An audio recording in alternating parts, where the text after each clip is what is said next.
In this video lecture, we can learn about small scale fading. So apart from the large scale fading, we also have to understand the concepts with the small scale fading.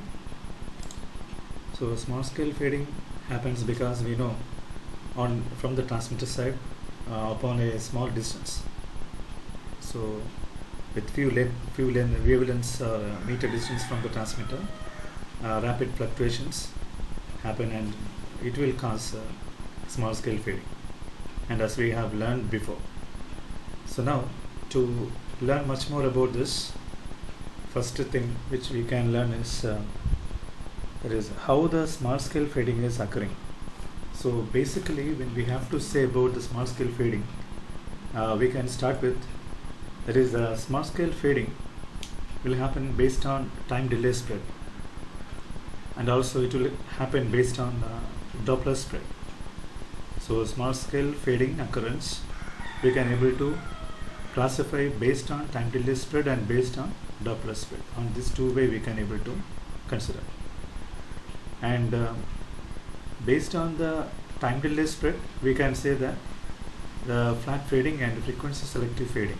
So these two things will happen. So these two are the categories which we need to know. There is a fading which is based on time delay spread. So here the first thing what we have is flat fading, which normally occurs when the bandwidth of the signal is less than the bandwidth of the channel. So we can say about when the amplitude of the received signal changes with time, we can able to understand the fading effects when the simple period of the transmitted signal is much greater than the delay spread, or we can say the bandwidth of the applied signal is narrow, and these all things will normally cause fading effects. And in order to solve this kind of problem, they will go for increasing the transmitting power of the antenna. And also we can say, if the mobile radio channel has constant gain and linear phase response over the bandwidth which is greater than the bandwidth of the transmitted signal, then the signal will undergo flat fading. And in flat fading we know the multipass structure of the channel is such that the spectral characteristics of the transmitted signal are preserved at the receiver. So what we can say now, that is in flat fading, all the spectral components will easily pass through the bandwidth. So that bandwidth we call that is the coherence bandwidth. So here we say in the flat fading scenario, the signal bandwidth will be less than the coherence bandwidth. Okay, so that is a very well suited concept here. And what is meant by coherence bandwidth? And that is, we know that it is a measure of the range of frequency over which the channel is considered flat. That is, the channel passes all the spectral components with equal gain and linear phase response. So the meaning is, whatever may be the content available in the channel, and all these contents will be linearly will be transferred through this bandwidth region, that is between this lower cutoff frequency and upper cutoff frequency, since the band space is very flat. So here we say, if you define the coherence bandwidth as the range of frequency over which the frequency correlation is 0.9, that means we say BC, coherence bandwidth, is equal to 1/50 sigma, where sigma stands for the RMS delay spread. Then the simple way we can able to say about the flat fading, it is when the bandwidth of the transmitter signal is very less than the bandwidth of the there is a channel, there is coherence bandwidth. So this is a concept here. Also we can say that when the delay spread is less than the simple period, so delay spread we denote here by sigma tau, so that is less than the symbol period. So on these two way we can able to describe the occurrence of the flat fading. The second thing what we have is frequency selective fading. So in order to understand the frequency selective fading, we can say that the signal bandwidth will be more comparable to the coherence bandwidth. So we can say technically, when the channel multipath delay spread is greater than the symbol period, and also the frequency selective fading occurs when the signal bandwidth is more than the coherence bandwidth. And when this happens, it induces ISI, that is intersymbol interference.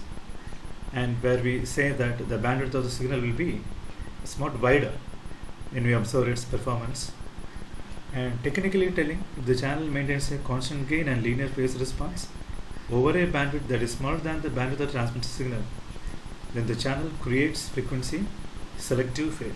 That means the selected part of the frequency, because here the thing is the transmitting signal bandwidth is more, so at the two ends some extra bands will be there, so that part will be getting faded. So that's why we say now here frequency selective fading. So the received signal has multiple versions of the transmitted waveform, and which are attenuated, or we can say faded and delayed in time. Hence the received signal will be distorted in the frequency selective fading thing. And also, as we have discussed, we can say that there is the channel will induce, it will cause intersymbol interference. And when we say about the spectrum of the channel, the spectrum of the transmitted signal has a bandwidth which is greater than the coherence bandwidth. That is the main concept. So the frequency domain, we can say the channel becomes frequency selective, where the gain is different for different frequency components. So in pointing to the frequency domain, we can say about there is for a certain range of frequency, the gain will be different.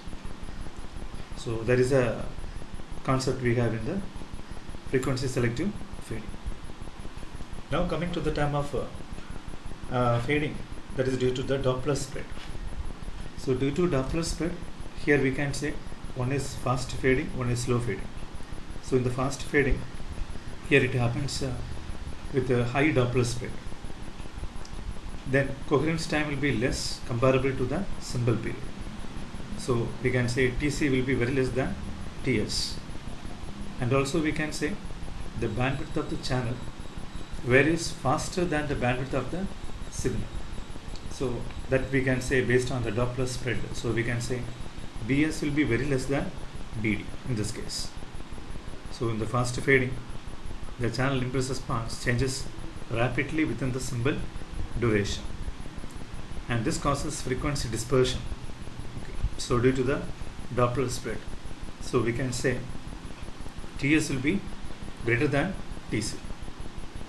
So symbol time duration is greater than the coherence time. And also with the next content, that is slow fading, the channel impulse response changes at a rate much slower than the transmitted baseband signal. So here we say Ts will be very less than Tc.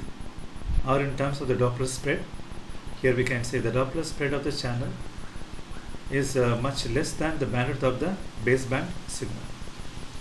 So baseband signal is higher, so Bs is very greater than Bd. So because of these all occurrence, we can say the signal undergoes slow fading.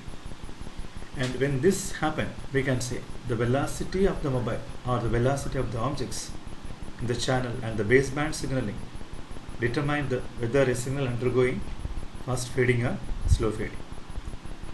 So due to the movement of the receiving object, that is a mobile, and the distance of separation between the transmitter and the receiver, because we know that the multipath propagation is occurring because due to the relative motion between or the separation between the transmitter and the receiver, and in the way we consider that the mobile is keep on moving, it's not stationary. So maybe at some circumstances we can say both were moving. Okay, so now we have discussed on the topic with the small scale fading and its types. So that's all today in the class.